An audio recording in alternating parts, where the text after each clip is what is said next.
So we got a different angle today. I'm a bit hungry after some deep sitting and energetic work, so I want to get the spuds on. But I want to talk about victim consciousness, and something that arose very predominantly, very noticeable, very strongly, very heavily yesterday, the 22nd, the day of Mary Magdalena's day. Not the day of Mary Magdalena, every day is a day of Mary Magdalena. And I'm just going to share a personal experience for people to resonate with, and see if you can connect into some similar experiences in your life, that it might just click an awareness that you can resonate with and see it, and begin work to release it and let it go. So growing up as a people pleaser and afraid of upsetting anybody, afraid of speaking my truth, I was very much in the mind, overthinking, self-berating and self-loathing, like pretty much afraid of my own shadow, but yeah, putting on such a great front that it looked like the life and soul of the party, of parties, but it was all a front. Gotta go get the chopping board. Oh yeah, forgot I've got the microphone on so I can still talk. Just because I go off screen doesn't mean you can't hear me. I'm adorable. So I would be very sensitive in conversations, and with being a sensitive being, naturally being very sensitive, but it was a sensitive side that would cripple me in many ways, as I would allow it to do so with my mind, as I shared, as either a beautiful master, a beautiful servant, or a dangerous master. Let's get that clear. And I would walk away from a conversation with somebody, and then the mind would kick in. But the mind, it was an infiltration energy in the mind, portraying itself as the mind, but yet not the true mind. As the true mind is very powerful, as we are creators, and we create with our mind, as imagination is creation, in alignment and purity of our heart. And I might pick up a mannerism or a facial expression or something that was said or not said, and just from something so minute and small, and something that really is not really that big, but yet I was making it really big. And I get lost into the story and playing the story. And I never had the courage or strength to speak to the people, whether it was real or unreal, and just bring air to it. And when I would see them again, it would be just the front, the smiles, and everything's okay, and just denial. And eventually it would seep away into the dark abyss of the mind, but it would seep through like a poison ivy. And that's where it festers, and that's where the ball of that heavy negative energy builds. And it would happen again and again, and I would do the same routine. Sometimes this could be days, I mean weeks, months. And then it could pick up again. If I haven't seen the person in a year, it'll be there again. And that's similar what I'm talking about around is like judgments and projections and jealousy, comparison and envy. They don't necessarily go away unless we actually look at them and see that it's coming from within. Compassionately from traumatic life and nervous systems that have been attacked since we're brought into this world. So I've become quite good. This pot is boiling. Get the spuds in. It's distracting me. I'll keep talking if I can remember what I was talking about. I'll just get myself some carrots when I'm here too. So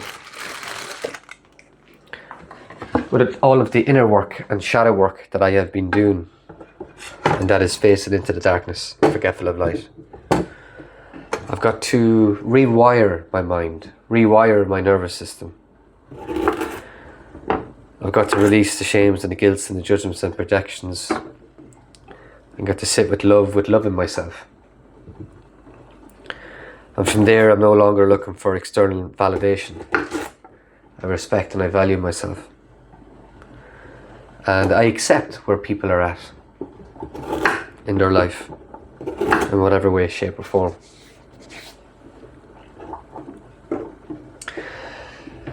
And yes, I went through, I'm not sure if many know this, but I'm here to share it, and we'll be sharing more in detail. I went through a 2-year psychosis that I've just really come out of in April. And the first year was extremely intense. The dream world was, you know, a hotbed of demonic energies. Now, just to connect to that straight away, that's distorted love, and I am that too. So with that powerful affirmation, there's no fear, as they only have power when we give it power, that I've learned. And so in this very intense time and period, I released and disconnected from all of my friends. I'm so grateful that I could be grounded in presence and still connected to my heart, not compromising love, that I could do it in a beautiful, loving way, in a compassionate way, just acknowledging our friendship, and I'm grateful for it, but now I feel it's time to disconnect. And this was called for self-preservation, to call all my energy back. And in some instances, the friendships were called to be released. It played its cycle. They might have been unhealthy or dysfunctional, and there could have been trauma bonds. And some of them potentially not. And some of them I was doing it out of protection, not just for me but for them. And there was also very intense energies coming through about my family and my friends, and these energies were looking to get me to lose my mind, to go crazy, to scream, to shout, to cause a ruckus, and to be homeless and to be locked up somewhere. But every day I grounded, I centered, I breathed, I recite my affirmations. I worked with tobacco and I worked with Mama Cacao. Blood of the earth, beautiful tobacco, known as one of, if not the most powerful medicine known. Just an analogy, like Archangel Michael with the sword of truth and a shield of light. And that supported me to not speak with the tongue that doesn't hold bones, but it can break them. And it was a very challenging time for my family, and I'm very grateful for their love and their support through the unknown. And I will be sharing more about this experience soon. So I've got new friends anchored in my new energy as the man I've always meant to be, in my divinity and authority and clear boundaries. And I only accept people into my life who love me, who are here to see us grow together with purity of heart and intention. And in these friendships and connections that I share with people now, they're raw, real, authentic, they're fun, they're loving, they're joyful, they're also uncomfortable, because we're in the energy of truth. And nothing will be left unsaid. Definitely not on my behalf. And this takes courage and strength, because there's funky, heavy energies that like to play tricks and games, and especially around those who are close to us, especially when they see a strong bond, strong connection. And I had four experiences I think it was, if I'm correct, with four beautiful friends. And I felt the energy was off. I felt something was off kilter. And I always look within myself first, 1919 on the oven clock.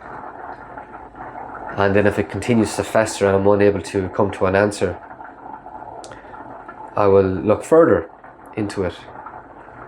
But where I'm at now, I prefer to ask questions and not assume. I don't make assumptions anymore. And this is where the courage and strength comes in, to pick up the phone or to message. But my experience, the best is to meet someone in person, to create the space and ask lovingly or share truthfully from my heart that I feel the energy's off. Potentially it's me, potentially it might be something in the air, or maybe you've got something to share. I'm here to receive, to hear, without any judgment. And what I've learned is there's nothing that can't be overcome with clear communication, lovingly and compassionately sharing.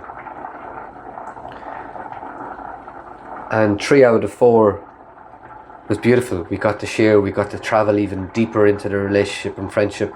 We got to unearth fears, hurts and pains, inner child wounding, friend wounding, all of this. Because they also had the courage and the strength to stand and to be centered in the heart and to speak and to talk. And lovingly, one friend, I could sense the energy was off. And when I asked about it, it was a denial.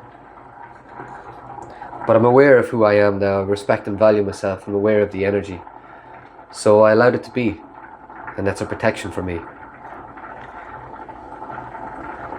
But I felt in this path that I'm walking, because of the immensity and intensity of energies that I've experienced in my life, and being in shamanic ceremonies and native ceremonies and so many, that all of the facilitators or the curanderos, shamans were, we'll just say, seduced by the light and reaching to take whatever could be. And it's quite intense experience. And I can see a lot of what is out there. And in this psychosis, I thought it was everywhere in each and every person, and questioned everything. They said this, are they part of the opposing force of light? Oh my God, what's going on over here? I see this. I was creating things that weren't there. Love and compassion had a lot of great depth and reason to do so. But I have a beautiful friend, and she shared with me, you know, some people are just doing the best of where they're at. I said, that's so true. And I don't want to walk my life continuing to cut people off left, right and centre just because they don't meet my values. Just because lovingly they might be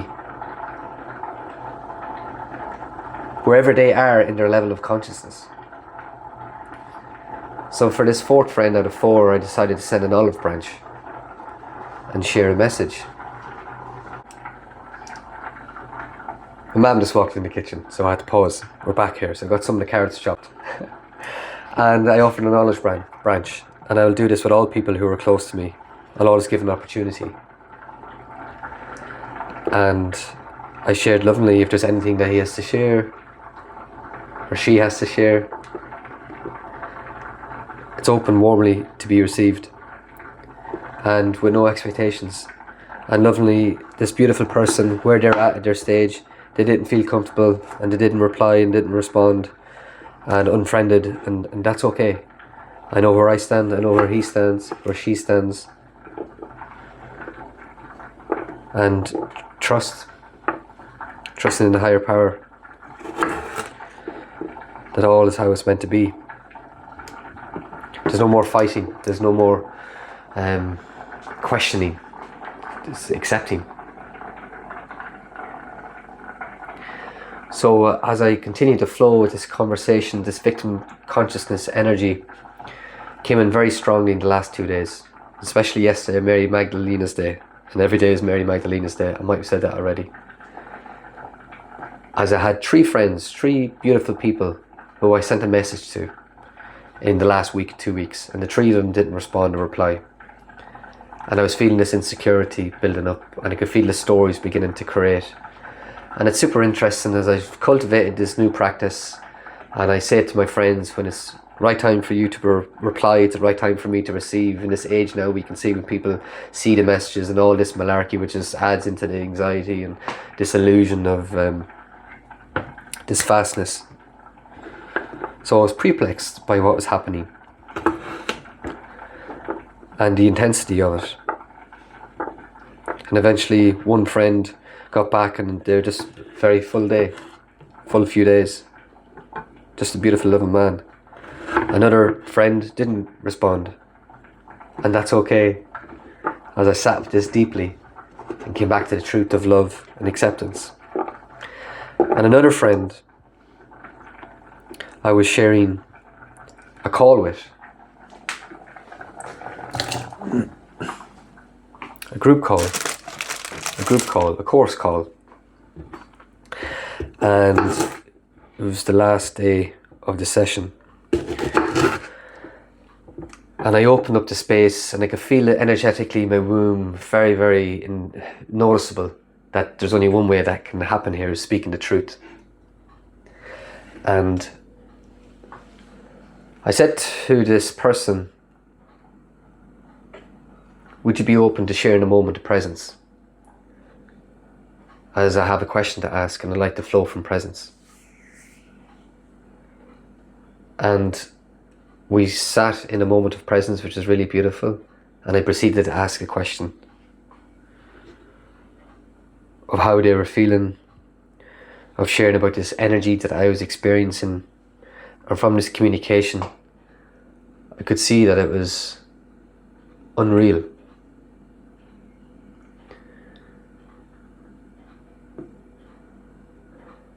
And all this time when I was sitting with this, each time this heavy energy wanted to come in and make me feel sad for myself, and victim energy made me want to say all these things. And I kept catching it and kept bringing myself back and kept sharing love to these people and acknowledging their ancestors and their homelands and giving gratitude for the experience. I kept giving gratitude. I'm grateful for this experience. And to see the gift woven through challenges. And with the communication, it just brings it all clear. And we had a beautiful call after that was brought to the air. So I don't know if you're experiencing this in this time, but this was collective. Definitely collective. And I just want to bring it, to share it, so we can dissipate it and see it, observe it and heal it. Now I've got the parsnip here. Going to have mashed carrot and potatoes. Alright, I'm just going to allow that to be. BB, bumblebee.